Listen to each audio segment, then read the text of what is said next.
What's going on, everybody? Welcome back to my channel. Hope you're doing good. I'm doing good. In today's video, we're going to be talking about some music. Let's do it. I got inspired to film this video when I was talking to a friend of mine about some music that we were listening to when we were growing up. I started reminiscing about like bands that really kind of got me into heavier music. I have a wide range of musical interest, but predominantly I listen to like hardcore, metalcore, like metal, things of that nature. I figured, you know, if you were growing up, pre-teen, teenager, around the late 2000s, like 2007 to 2011, you, I think, will resonate with me when I list some of these bands and these albums that have really gotten me into the music I listen to now. 12 bands and their albums that got me into heavy music. These are in no particular order, and some of these are actually quite embarrassing. Subscribe if you like, and share some of the, you know, bands and influencers that got you into the music you're into now. It doesn't have to be heavy shit. It could be whatever you want. The first artist and their album on the list is Hollywood Undead with their album Swan Songs. I'm pretty sure that came out in 2008. Back then, MySpace was like huge, and like everybody had like their profile songs and like their profiles all like custom made and designed. And I was one of those kids that had like Undead and like Sell Your Soul and like Pain on my song list. That album was like ridiculous to me. I was like blown away by it. Next on that list, we have Asking Alexandria, Stand Up and Scream. Asking Alexandria to this day remains one of my favorite bands like ever. I love Asking Alexandria. I got into them a little bit later, like in 2000, like late 2009, early 2010. Like A Prophecy was one of the first songs I heard. Not the American Average, obviously. And probably my favorite track off that record is Every Day's a Weekend, When Every Day's a Weekend, and I'm just so upset that I didn't get to see them live early enough to hear that song live. That album like opened a whole new world of music to me. Like, I got into The Devil Wears Prada because of Asking Alexandria. I got into Motionless in White because of Asking Alexandria. I got into so many different bands because of Asking Alexandria, and because of how amazing I thought that album was. It just blew me the fuck away. Okay, next on our list we have the band Disturbed with their album Indestructible. I played hockey back in the day, and our coach jammed, like blasted Indestructible, like that whole record in the locker room, like all the time. Like, we had to listen to that before the game, and that was one of the first like heavier artists that I've heard like ever. Like, Disturbed, I guess, was like my introduction into like rock and alternative rock and like metal and things of that nature. I actually haven't listened to it in quite some time. I haven't listened to Disturbed in a really long time. Next on our list, this is more of a guilty pleasure. It's fine, because I guarantee you one of you has this in their fucking Spotify playlist. We have Broken Side with their EP BC13. Fucking, I was obsessed with Broken Side in like 2009, when I was like, holy shit, how old was I in 2009? When I was like 13, man. I thought the fucking crunk scene was like unreal. Like, I went to see them at Warped Tour. Like, I loved Broken Side. Like, I was like, I'm so dope for loving Broken Side. Like, number 5 on my list, Bring Me the Horizon, Count Your Blessings. Do you hear that? Constantine's being annoying. That was like, to me, that was so heavy at the time. Like, the first song I heard off that record was Braille. I was like, wow, this shit is so heavy, man. This is like the new fucking thing, man. Like, I had like my deathcore Bring Me the Horizon t-shirt. Like, that was like my introduction into deathcore. And because of Bring Me the Horizon's Count Your Blessings, I discovered like Suicide Silence and like Chelsea Grin, Whitechapel, A Job for a Cowboy, like bands like that. Next we have For My Valentine with Poison.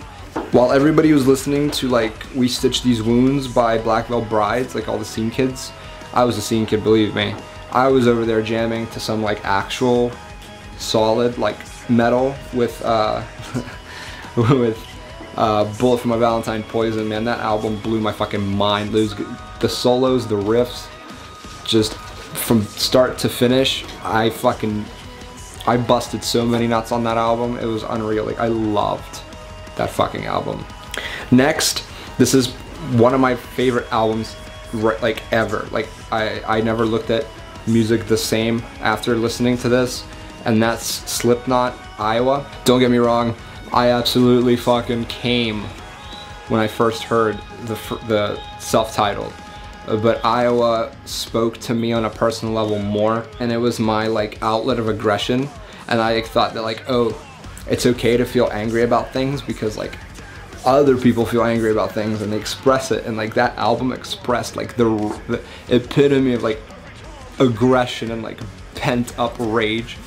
I love that album, and Slipknot to this day is my favorite band of all time. Next, a little bit off that way in terms of genre, we're looking at Rammstein with their album Mother. I was like, wow, like I didn't understand a word on that fucking album, but because it's all in fucking German, but nonetheless that album was so good. Like, it was such a defining album in like industrial metal and industrial like rock. Like that album made me such a huge Rammstein fan. Next, we got Papa Roach, Infest. Now, we all knew fucking Last Resort, but that wasn't even my favorite track on there. Like, Blood Brothers and Dead Cell were my two favorite tracks off that album. I don't even remember the entire set list. Honestly, I listened to the album forever, but like 100% Papa Roach, Infest. Like, a lot of people jammed to like Linkin Park and like that kind of stuff, but I wasn't really into Linkin Park. I know, kill me. I was really into Papa Roach though, and that got me into like other rock bands. Like I listened to a lot of like Shinedown and a lot of like Chevelle and just bands like that, like Five Finger Death Punch eventually. Papa Roach kind of like opened that up, like 1,000 Foot Crutch, that band, Red. Next we have Korn with their album Issues. Again, one of those albums I just kind of heard growing up and was really just into, and kind of felt like bad about liking it because everybody else liked rap and like Lil Wayne, while I like heard Korn and like loved it, and then got called weird for liking it, even though like fucking Korn is still to this day one of the biggest bands, like fucking most influential bands ever. Like, and I love all of Korn's fucking artwork. I know that's cosmetic, but still, Korn's artwork. I know some of you are gonna resonate with this one, absolutely, because this album was actually mind fucking blowing. We got Enter Shikari with Take to the Skies. Now, if you're gonna tell me you didn't fucking lose your shit when you heard Mothership,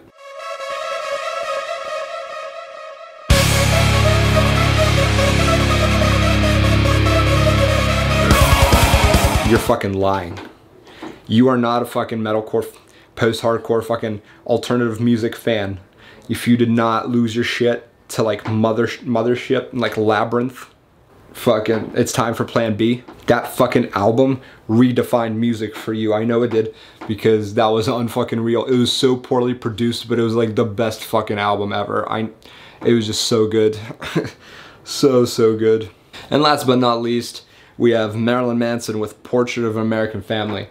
I know that's such a crazy album to like introduce yourself to Marilyn Manson, but like Marilyn Manson is one of my favorite artists still. But Portrait of an American Family was the first like record I heard by him. The first song I heard by him was Sweet Dreams because it was on the radio all the time. Still is. But the first album I really like sat down and listened to was definitely Portrait of an American Family, because I was like, oh, like this guy's like fucking weird, like that's so cool, he like makeup and shit. So I was like, I'm gonna start from like the beginning. And at the time, his latest release was Eat Me, Drink Me. So I listened Portrait of an American Family, Smells Like Children, all the way up to Eat Me, Drink Me, and I like fucking fell in love with Marilyn Manson. And yeah, like he's still like one of my favorite artists to this day. Like I go see him every single time. Like I love Marilyn Manson. But yeah guys, I hope you enjoyed that list of bands that like literally changed music for me. I hope some of them like resonated with you. I'm curious to hear what teenagers that are into like the alternative hard rock like metal scene, I'm curious as to what influence, like what those bands are for them now, because maybe there's some of the same bands, because the majority of these bands are still together. All of these bands are still together. So bands, I know some people were like influenced by a lot of like pop punk, like Blink, Green Day, you know, like Newfound Glory, like that kind of shit. A lot of people were influenced by like Good Charlotte growing up, you know, Soa Sin, Silverstein, shit like that, Mayday Parade, A Day to Remember. Those are all fucking huge bands. Black Veil Brides, but those are kind of secondary for me. So yeah, let me know what bands got you into the music you listen to now. It doesn't have to be a band, could be an artist, whatever. Could be fucking Cher, you know, she's coming to town. Anyways, guys, I hope you enjoyed the video. I will see you in the next one. Stay safe, take it easy, peace.